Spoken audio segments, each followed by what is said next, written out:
A Montana grandmother is taking things into her own hands after getting tired of people ignoring the speed limit. Patty Baumgartner from Polson was worried about the safety of children along the road near her home. You can see her there. She decided to sit near the roads and point a hairdryer at cars zipping by.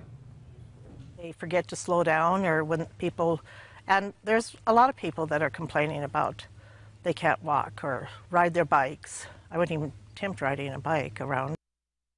She hopes passing vehicles will think that it is a radar gun. Baumgartner can't quite tell if cars are slowing down, but at least she is bringing awareness to that issue. A Montana Highway Patrol trooper liked the idea so much that he bestowed her an unofficial honorary state trooper title.